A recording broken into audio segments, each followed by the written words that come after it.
సరే అలాగే మీ నాన్నగారు ఇప్పుడు మీరు ఐఏఎస్‌గా ఉన్నారు. అనేకమైన పదవులు మీరు చేశారు. అదేవిధంగా టీటీడీలో ఈఓ గూడా అనేకమైన బాధ్యతలు మీరు నిర్వర్తించారు. అయితే మీ నాన్నగారు ఏం చేస్తూ ఉండేవారు? వారి దగ్గర నుంచి మీరు ఎలాంటి స్ఫూర్తిని పొందారు? అలాగే మీ అమ్మగారి గురించి కావచ్చు, కుటుంబ నేపథ్యం గురించి కావచ్చు, ఒక్కసారి మీ తప్పకుండా మాటల్లో. అమ్మా, తప్పకుండా. మా నాన్నగారు ఆంధ్ర విశ్వవిద్యాలయంలో ఆంగ్ల శాఖలో పనిచేసేవారు. వారు ప్రొఫెసర్‌గా ఉండేవారు. హ్మ్. వారి స్థలం మచిలీపట్నం. కృష్ణా జిల్లాకి చెందిన వారం మేము. కృష్ణా జిల్లా నుంచి విశాఖపట్నంలో ఉద్యోగరీత్యా వారొచ్చారు. మా అమ్మ లలిత ఆవిడ పేరు. ఆవిడ బహుశా 10వ తరగతో, 6వ తరగతో అందాక చదువుకున్నది. హ్మ్. కానీ చాలా గొప్పగా సాంప్రదాయాల్ని పాటించేది. మా తల్లిదండ్రులు ఇద్దరూ కూడా మాకు చిన్నప్పటి నుంచి సంస్కారాలు నేర్పించడమే కాకుండా సాంప్రదాయబద్ధమైన జీవితాన్ని నడిపిస్తూ వచ్చారు. వారి ఆశీస్సులతో నాకు అతి చిన్న వయసు నుంచి సద్గురువుల యొక్క ఆశీస్సులు లభించడం, సద్గురువుల యొక్క సంపర్కం లభించడం, ఆ సద్గురువుల యొక్క బోధలో కాలాన్ని గడుపుతూ యవన స్థితిలో కానీ, ఉద్యోగ స్థితిలో కానీ, ఇవాళ ఉన్న ఈ వానప్రస్థంలో కూడా నాకు ఆ గురువుల యొక్క బోధ, వారు చూపిస్తున్న మార్గం అనేక విధాలుగా నాకు సహాయపడుతోంది. మా తండ్రి గారు చాలా గొప్ప ఉపన్యాసకర్త. సాంస్కృతిక సభల్లో చాలా గొప్పగా మాట్లాడేవారు. అలాగే ఆల్ ఇండియా రేడియోలో అప్పట్లో ఈ టీవీ ఛానల్స్లు ఇవన్నీ ఎక్కువగా లేవు కాబట్టి దాంట్లో రాలేదు. కానీ ఆల్ ఇండియా రేడియోలో రెగ్యులర్గా వారు టాక్స్ ఇస్తుండేవారు. ఆంగ్లంలో ఇచ్చేవారు, తెలుగులో కూడా ఇచ్చేవారు.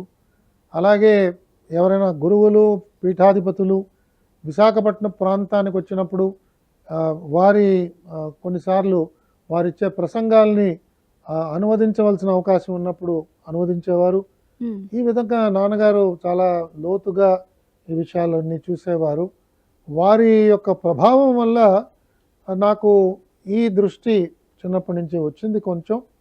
అలాగే నాన్నగారు నాకు ఇంకా బాగా విద్యాబుద్ధులు రావాలనే దృష్టితో నేను ఇంకా చదువు మీద పెద్ద దృష్టి పెట్టట్లేదు అనే ఒక బహుశా ఆలోచనతో కావచ్చు, నన్ను సత్యసాయి కాలేజీలో చేర్పించారు ఇంటర్మీడియట్ తర్వాత.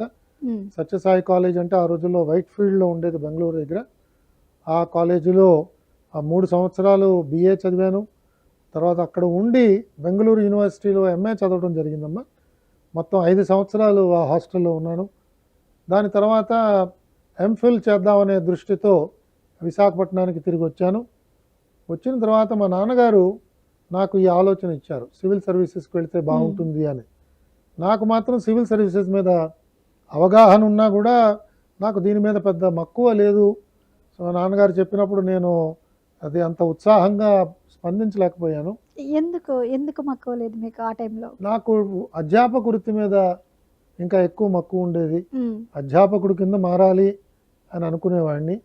అలాగే పీజీ చేసిన తర్వాత ఒక 3 నెలలు లెక్చరర్గా సత్యసాయి కాలేజీలో పనిచేశాను.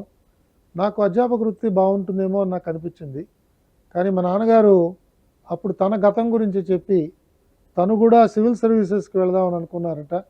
కానీ వారి గురువు గారు ఆచార్య కేఆర్ శ్రీనివాస అయ్యంగారిని, ఇంగ్లీష్లో చాలా గొప్ప పేరున్న అధ్యాపకులు వారు నాన్నగారిని లేదు లేదు నువ్వు అధ్యాపకుడు కింద వస్తే బాగుంటుంది అని వారికి చెప్పడం, తర్వాత నాన్నగారు ట్యూటర్ కింద ఆంధ్ర యూనివర్సిటీలో చేరటం, తర్వాత ఆయన తదనంతరాన ప్రొఫెసర్ స్థాయి దాకా ఎదిగారు. సో నాన్నగారు లేదు నువ్వు ఈ పరీక్ష తీసుకుంటే బాగుంటుంది. నేను గతంలో మీ ప్రొఫెసర్స్ కూడా కలిశాను బెంగళూరులో, వాళ్ళందరూ కూడా నీ మీద చాలా గొప్ప నమ్మకం పెట్టుకున్నారు. నువ్వు అందరికంటే బాగా చదువుతున్నావు అని వాళ్ళందరికీ తెలుస్తోంది. నీకు గోల్డ్ మెడల్ కూడా వచ్చింది కాబట్టి నువ్వు సివిల్ సర్వీస్కి వెళ్ళాలి అని నాన్నగారు చెప్పడం. సో పితృవాక్కు పరిపాలనలాగా నేను భావించి నేను తీసుకుని పరీక్షకి వెళ్ళానమ్మా.